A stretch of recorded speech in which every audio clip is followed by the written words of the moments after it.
উপস্থিত আছেন আজকের প্রধান অতিথি, প্রধান আকর্ষণ আমাদের এই দামসোনা ইউনিয়ন পরিষদ নির্বাচনের চেয়ারম্যান পদপ্রার্থী জননেতা জনাব মোহাম্মদ আলী জিন্না।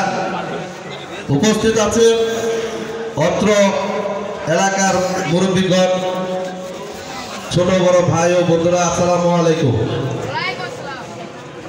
আমরা আজকে এখানে সবাই সমবেত হয়েছি। আপনারা জানেন মোহাম্মদ আলী জিন্না খান ডান্ডাবরের কৃতি সন্তান। উনি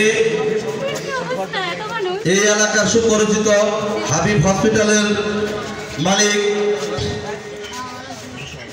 সকলের সুপরিচিত, অনেকে হয়তো দু একজন ছাড়া সবাই ছিলেন।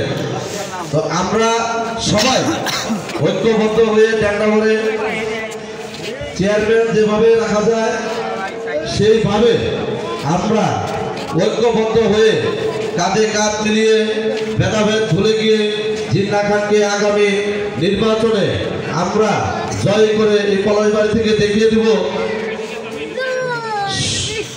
শতকরা 90% ভোট যাতে আমরা দিতে পারি, সেই আশা আমরা করি। আপনারা জানেন এই অত্র এলাকায় যে রাস্তাঘাটগুলো হয়েছে, আপনার যদি শুরুতে রাস্তা না থাকে তাহলে পিচ ঢালাই করা যায় না। যদি রাস্তা থাকে তাহলে আপনি পিচ ঢালাই করতে পারবেন। যে পথ প্রথমে যে সামনে থেকে হেঁটে পথ রাস্তা দেখিয়ে যায় সেই ব্যক্তি হলো মহান, আর সেই ব্যক্তিটি হলো আমাদের এই অত্র এলাকার সাবেক 25 বছরের মেম্বার আলহাজ মরহুম হাবিবুর রহমান। এই আমাদের এই অত্র এলাকা দিয়ে যত রাস্তা হয়েছে এই সমস্ত রাস্তা তার হাত দিয়ে মাটি ঘুরে ঘুরে তারপর রাস্তা করা হয়েছে। তারই সুযোগ্য সন্তান মোহাম্মদ আলী জিন্না খান আপনাদের মাঝে এসেছেন।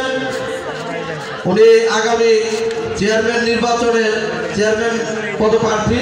ওনাকে আপনারা সকলেই ভোট দিয়ে জয়যুক্ত করবেন এবং সকলেই কাঁধে কাঁধ রেখে ওনার বিজয় সুনিশ্চিত করবেন, এই আশাবাদ ব্যক্ত করে আমি আমার বক্তব্য শেষ করছি।